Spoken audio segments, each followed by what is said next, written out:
okay, I've always been confused about this. So Punch is the president. Who is top? Well, what's his role? CEO? All right. Owner?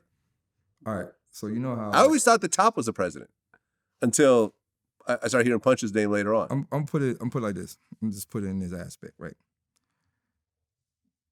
So you know how you got like the president and all them niggas, and you got like Trump and Obama and all them niggas, and you got Queen Elizabeth, like. Okay. That's how that works, right? Top is Queen Elizabeth. Yeah, top Queen Elizabeth, for sure. For sure. He calls some shots his own, right? Snap a few fingers and it's war. Like and Punches. Yeah, Punch has a lot of power. Like he's like Prince Henry and all them, like not Prince Henry, but you know what I mean? Like he's next on a level of power. Right? Okay. But so Punch pretty much did the feature. I started maneuvering. Like me, Punch and Willie built this like triangle.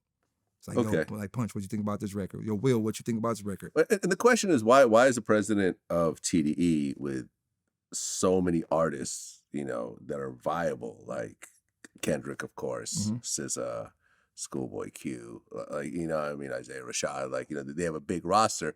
Why is he taking time out from his real job, you know what I'm saying, of running this very powerful, successful label, to be sitting in the studio rapping and taking the time out on a project that at that point wasn't very viable? At that point. Now you got to think how Punch works and how TDE works. They see futures that people don't see. Okay. So although at that moment it may have been valuable, but when you thinking from the perspective of their label and their branding, they most definitely throw curveballs in this rap game that always strike every time. Not always. When I say always, I mean, if you could say not always on people's second and thirds. I'm not going to name any names, but there's a number of artists on TDE that really haven't had a lot of financial success. Oh yeah, I don't know. And I'm not going to say who, because I'm not trying to call people out. But you could go down the roster, and not everyone's doing Kendrick numbers. But that's the thing, or right? SZA numbers. This is the thing. And remember, we was talking about this before camera. Like when I made my first million, I thought I was lit until I hung around niggas with millions. Right. So what is success? Everybody's success is different levels. So I think success from a business point of view is if you put 100,000 into a project, you at least make that money back. Yeah.